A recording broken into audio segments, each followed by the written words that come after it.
ne Wisdom Kaye tugenda musaba abayimbi bataano abakyala bakyasinze okuba n'akasente Uganda wano. Abayimbi abataano abayimbi right now gwensooka Shiba. Olwaki Shiba? Andi kati Shiba alina kampuni ng'ezo ziri registered ate zikola. Zitumenyere. Ate sente ze teziri mu Jeff Chiwo, manyi Shiba mugezi, buli mwana yava mu ghetto mugezi. Kasi Jeff Chiwo tasobola kera tugamba nti ennyumba yiye. Ngebyali bya ready. Ani akulimbye oyo Shiba kokubonabona ko yabonabona nako ngagule wantu ngateka mu Jeff Chiwo tibiriyo. Wera ko Jeff Chiwo ngajja ku nyumba ngawe yali ku yaba radio. Anti ayinza okuba yakireka lwa kuba nti nezo company olaba Shiba akoze kati company labayo eyo kayoka omanye ebifuuro omuntu omugaga si hard cash si sente bwezi ne byalina properties kati Shiba to me makes it all nti a company eya pad yokayoke mukolya sente ate nga motu kitono nnyo genda mu China signinga n'aba China bazifulumye bateekole boyo gwe bakuwenga 40%. Kamilioni bye yali atandise singa mugaga tugamba company si ya Shiba ddala erikale anti kati erinnya lye bakosa goodwill asobola okubamu ne 70% company bwe ziba. Yes, he company engagga bwezi ziba tosobola kubeera nga olinamu 100 kati osobola kusanga wava munno nga company ya Spia Motors ayina yayisinga mu shares 60% era eba yiyo Kashiba eyo ayina zero edibitya gwe watuukira okugula eryato teriyo kati kankule eryato ligulwa bagagga kiringa okugula V8 nga Spasio yagenzeewo gwe bayimbi bameka bayina V8 nga bebazeegulidde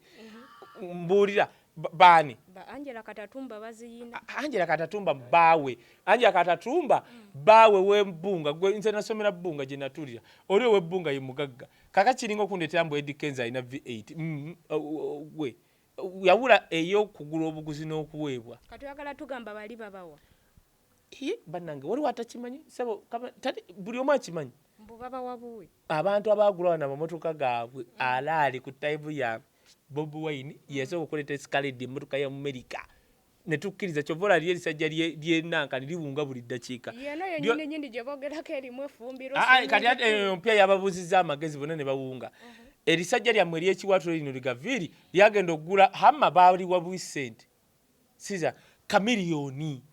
nga bakutte sente zaabwe kamiliyoni mu nsawo n'asasula osege kati mbawala ogula eryato lyokka sente zaalyo no dimaintaininga genda buza Peter Miles era abagagga kyobola abayimbi wana balina amaato era babale Bob Wine Peter Miles kati Shiba mpo omulala naffe tulina enjogera gamba eryatira Shiba eryo lyakaliriko omugagga aluwa abagagga bawano balaba balinga ono lwasa bwakugulira gundi akugulira zino zipajero wanu gundi anti munaku kati ahambi yali atugamba dana nabatanzi yavuddeyo teyamulagako wadde we yafuka na kibagamba yategera atya nti nanti dana nabatanzi mukwano gwange nekirala kakati kankuleridya osobola okubeerawo katugambe ne baŋŋamba nti nno ani crime katera akutakulidde wali n'empakana kubanga mba mu bwongo bwange ngamba Lydia afuuse di Chiki Boss singa ngamba Chiki Boss nzikiriza nga sinaamuki yes kati Shiba eryato lyokka agamato gala agabbeeyi gakulya sente tu odimaintaininga twaliko ne Peter Miles ng'atunda eryato ne mutulira bwedde bugasebe otunda ggulu nga ngamba Wisdom eryato lyange lino ligule ndali ejaga okugula erisingawo esente ziyaŋŋamba kwe nakoma naye abagagula batera okubanga bayina ennyanja Shiba talina ennyanja Shiba mukazi ajja dipakingako wali ewagundi ewa Sudiru ali pakingako wona omusajja ewa front page abo bonna basajja abakazi balina goodwill yakuba mukazi abigura embigura ezibiri suli namuga park there don't worry about anything kakati kyobola kati ateba nekirala Shiba ne wali twala wali wa Bob Wine mugagga ate wakisa kubino bemuga nti Bob Wine tagaba Steve tagaba hard money kyekimufudde nti no tumwettanira tibuli amujjako tosuubira sente kati naye Bob Wine Shiba tasobola mugamba nti mpakinge wano ebusabala n'amugaana tekiriyo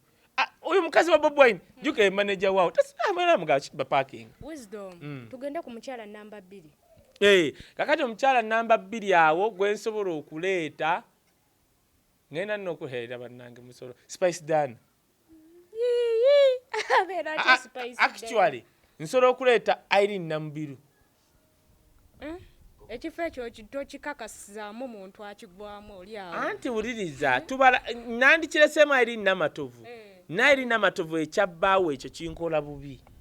kitya anti obugagga obulimu bbaawo buba buzibu kuditamininga kati airi nambiru properties ayina she has been standing alone all the time goloza wasirese Juliana naffe tuche kugambye tuli kati mu property nti omuntu avayo n'alaga faamu bamuli nantume ina faamu wane mukono eka mmeka iyo ka faamu namba 2 obadde ogiwadde anti kakati namba 2 njiwali nambiru nze am talking about nti omuyimbi alina apartments alina zi faamu lindako katini Irene Nambiru alina apartment anti kati lwakubanga bajja kungira bikogera ku bintu bya Irene Nambiru yakola oba yakola kina simanyi za apartment yes no mfalansa ya mutadda Irene Nambiru ku time yawe bakola sente byaddala album ze zonna teri gye batagula millions zitaka wansi wa 8 ate nga simunyi wa walaji naba mugezi au kubanga Irene Nambiru time ye yakola nnyo no singa Juliana yali reserved Juliana ngo okumujja wano omuntu wale Masaka ofukamira n'ofukamira omwegayirira nga Irene tofukamira Irene yaze noonya sente juka Juliana yali mu obumbe jjabuno nga tomalaga mutwale ebyo na Irene yagenda kubizinga yagenda wa uyalumbye London ya zeno nakola sente yes bamusibidde nayo goboloza basiba baavu n'okuvaayo gomanye kubalira Japan ne bakuta omanyi sente zagendawo abakuba mwavu nga temuli na gavumenti ya Uganda osasula abakuba mwavu yali agenda kusibwa Irene Nambiru biki byayina ebirala omulabi wa LMT sikimanyi anti kuga apartment ate apartment e Kampala simbwa banako kati ate zine eno waffe eno mu Nsokolo apartment ezo yes kati oyo Irene Nambiru muwo okubiri to me kakati actually era kakati era kati basobola n'okunyigira kuba kati basobola okutabitegeera kati Irene Nambiru we mumala nyen owokusatu era kati temunyigira tumize gwe ngenda okuleeta ngenda kuleeta Maureen Nantume what yes gwe Maureen Nantume oyo mulaba olaba abasajja abamuwasizaawo owuliranga omuntu nga ati yalinga abawasizza kuba babadde baavu yabawasa no akatati Maureen Nantume akutunda bwati nalabanga ogenda mu muswazi n'ateeka mu ssente njagala obala amayimba anti yayigira ku bano bamisaaki nga bakozi amayimba gayina ne faamu teriyo muntu mwavu ng'osobola okumeteringa faamu abo bwe ba David Lutalo omulabe munnyonnyole nti Maureen ayina faamu ayina faamu ate nno nnene si bufaamu emukono si neeri waffe eri erwenga emukono faamu yokka eri kuyiikanga mmeka ezitaka wansi wa 3 oba 4 faamu actually faamu yesinga neya Katumba Jeno Katumba wamala ndowooza Katumba wamala kyemmanya amusingako kubaako na bisolo bingi alinako embizi simanyi enkwale simanyi obunyonyi because bitoba mu lugwala alina ebyo obumyu faamu ya Jeno Katumba wamala alinako ebintu bingi oyo omukazi Maureen golooza figa agijjawa mirembe bavugana muvuge gendo tunali Maureen Nantume ekyo buli muntu asobola okikola ani agambye munaku waawa gendo labe muyimbi kya gwasobola vuga mu covid twali tugenze okuziika mama wa Kaizi bajja bavuga muvuga ate mmotoka ey'amaanyi yenna anyirira bwati aye nga talina musajja ate Mr. tano ayo naye anti amugoba mu kyengambye abagagga bw'omusumbuwa agamba soka weesorting ye Maureen Nantume ate abawala abalala akaaba gwe talaba bakubaza halato tempi anti kati kali kaba kasuwa bakuba empi ati okwo kuba kwagala omuntu ne woba oyina akasente omusajja takumanyiranga mbwa kuba mbwa kwagala agagasajja gavuga boda zonna engalo bakuzina ezabuzida mukwatako mu ngalo tozira nti nno mpeweevu bali abasajja baba n'agagalo galinga kati Katumba nga kuba oli oluba lukyuka kyekugamba ebyo ebyazaala toto mukuba empi bunaku erisajja lyamukubanga empiruba I'm going to tell you, Mom. I'm going to tell you, Mom. Bam banekuviri ne kuvako ne gugwa. Kati ebyo Maureen Nantume tobimukola. Agamba soko ogende n'enjogero gira balinga mu mbejja. Tunulira abaana be bayina. Single mother. Abaana balinga abakulidde kololo. Ye yennyini mu atamanyi sente zino. Kati olaba oyangamba nyombo olubuto nkera kumaja kola bwento yatera kukwata ebigere sibe kola olubuto. Kati emirembe nga jazze. olwana bulonyi sekubira kadingidi naye ngamba kati olaba nze wisdom bakita batya nkukunye nakunkunye dda nkeera ku makya simanyi kutaasa lubuto olumoli nantume mirembe yenna omulaba na bulabi n'ejjimu eri mu nju bayirawo olyose n'onjukiza wali olabyeko moli nantume bwagenze kukola jimu simanyi mugundi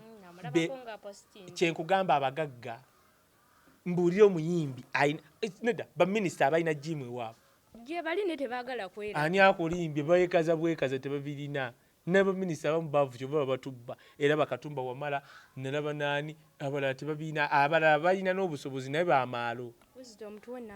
otegedde nodda nsoose gundi shiba nezaako ali nambiru molini nantume kakati owookuna ngenda kuleetawo ono naye nedda era ndabanga ala atajjaawo nedda kati mbadde njagala kuleetawo gundi ali namatovu naye ndeetawo ali namatovu olwaki oleetawo ali namatovu anti mbadde ngattamu kubanga ziri ennyumba Geoffrey ziyatunda zaali zize nga ki ekizimutundisa nga tezaali za mukyala nedda zaali za kampeyini kampeni yatuuka anaziwaayo mukyala n'agamba bazitunde bw'olaba omukazi atuuka okuwaayo ejjumba ze abamugagga nno abamugagga ate na apartment zaali biliyoni 8 leka badde abaana bayina nga ziri side ki gundi makinde kuba babingamba kuba makinde yes otegedde Mariam Ndagire wa mukyamukaaga tuli ku bataano Mariam Ndagire wa mukaaga ekimufuula ku namba 6 asula katooke mama basole katooke bode balina kuba na sente kati buliriza kimatalinga naye kati kwegamba airi namatovu namba 4 airi namatovu oyo omulaba omanyi waliwo abaana abateemulisa teyemulisa kati tosobola musanga ng'akaabye bw'obalabira nti bagagga mugagga kwe kukkiriza bbaawe byolaba bbaawe ebyokukola bandi eyo gira bbaawe alabika bandi eyo yagiteeka mu biliyoni namba ezo sente Geoffrey tasobola ziteeka mu okubayimirizaawo bonna baluzinda tubalabaawo oluzinda alyanga bibuka bonna boolabaabo kati abo bonna abawala ababetina abaani betina nobeera mbulirayo bandi ng'esobola okusayininga ba upcoming n'abamaintaining okumala emyaka okusukka 3 baali tebakola ezo sente zipampingamu nga zijjeewa kati mabega omwami w'amaanyi obeera omukyalo w'amaanyi ayiri namubiru ayiri namatovu ayiri namatovu ayina sente kati teyepimpinga lwakubanga babaliza vudi abo omanyi abakatoliki abo ab'emasaka abo bwebito bebabeera awo balinga beeruweero nga gundi lutalo kati basolo faamu ya lutalo ekumibwa magye gwomanyi kyekitegeeza David lutalo gwemmanyi oba David lutalo gw'omanyi engeri gye yava eri emasaka mu kyalo kati obuleera bwe bukyamulimu naye David lutalo singa agamba kwambala zigolodi buli lunaku ayambala n'akyusa ku bugagga bw'ayina kakati naye ekizibu kye yava luweero ate mu 7 side kati bwebigatta booti byonna obanga afumbiddwa omwami w'okukyalo anti tava waka amazzi gamusanga ate anywa amazzi nakyayi wa mujaaja gwe wamulaba oti anti nkugamba bw'oba oyagala bulamu bwakwepipinga kati David Lutalo oba okubye ebbali tuwe namba 5 kati namba 5 Spice Diana Spice Diana no gwe bali abakazi balina ebya sente ebya ddala nkubuulira actually olaba onooyo namba 6 gongambye Mariam Ndagire omuntu waabeera ne tubala property assets obugagga babalyamu assets nze emirundi eyo simenye yafuuse abusa simenye bankiries gye nkubidde nga yagala emperooni yafuuse ki simenye abusa mungamba oli mu banka ki n'ojjogera ennema ndife tumanyi dda bankiries olabe nawe weewunyiza kati naye nga nagigendamu mu senior 4 n'omukazi yanyima visa ya Amerika atulira sente ezaaliko n'ambuuze na akawunti iyo n'enseka nanyima visa kati nga simanyiyo nti baddira akawunti ne bagifeekinga kati banka kukubira nti oyagalayo looni gwe bameka banka beekubira nti oyagalayo looni kati the assets defines you not liquid money kati ukyova olaba enamba y'omukaaga nteekamu Spice Dana because mbala emyaka gy'akoleddemu we mubalira soko bale kati Spice Dana byakoze mu myaka emyangu ddala kitegeeza alina ssente okuzimbawe Munyonyo. Spice Dana alina ennyumba e Munyonyo. Baby Spice Dana alina ennyumba emu si etudde ku yikazi mmeka nadda soko linde e Munyonyo newe ba 10 ba 5 agirina e Munyonyo era kyova olaba nkugambye yakulembedde alina ennyumba e Munyonyo si Katooke n'ennamba tono agiyida Munyonyo. Yes kyova olaba bano abali awo bazina Lubaga balina Matovu Namubiru abo kati nno gwe kankubuulire era singa wangambye 8 olaba Spice Dana awali namba 6 Mariam Ndagire namba 7 ngenda mukugamba wewunye n'okwewunya Grace Nakimera kijja kityo okubanga Grace kakati nno ngenda kugamba ne Grace Nakimera asobola n'okuba namba 6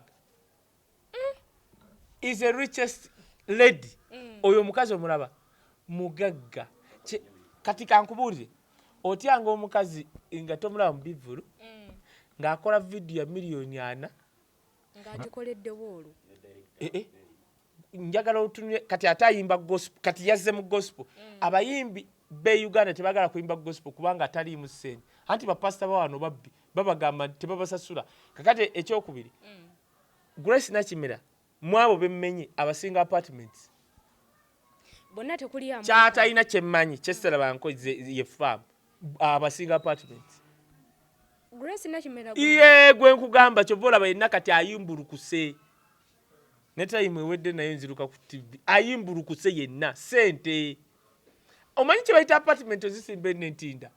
nga si ku ttaka lya kitaawe oba kojjaawe ng'ono kisajja lya Bende nga ye kati kyova olaba abaana baali bagezi mu time yaabwe oba bareservinga sente bakola tusibule abatulaba kati ntujja tutandikirawo nkuwe n'ennamba 10 ate nkuwe n'abasemba abo benjagalira ddala abasemba awo wennyini njagala tusibula abalabi ba LM TV mbadde n'omukulu Wisdom Kaye nga bulijjo subscribing liking era commenting tumukomyawo tetunnaba akyajja atuweera eddala abasemba naye nga ba King Montage Uganda be bakutuusaako programu eno okugikwata obulungi bakuba ebifaananyi photoshoot bakikuba ne bakinyiriza ya labbi bali abaana bazibu nnyo oyagala kwata mukolo mbaga buli kimu aba King Montage bakikwasaganya katusabe Wisdom Kaye atusiibule bannange tulabagane nate enkya tugenda kuba ffenna nkuwe n'omuyimbi asemba ate nno kwabo benjogedde mukwano gwange nnyo Sindi gwawulidde nga mwogera Sindi ali mu kifaawo ekisembera ddala nedda si kisembera ddala nedda nnyabo kiriwa gwe obulamu bwalimu obumanyi naye bano batukirako wadde mwagala nnyo so abalabi baffe tubaagala nnyo subscribe oba olaba channel eno subscribe ate onyiga wali kadde ne basponsa baffe n'abala tukyabeetaaga basponsa baffe no problem thank you so much bye bye okay naye nga nenda kujjukiza aba King Montage bali ku noti 021 04125 bekwateko bajja kuba bakwasaganya musigale bulungi Lydia nga bulijjo tusinkana ate nate olunaku olw'enkya mwera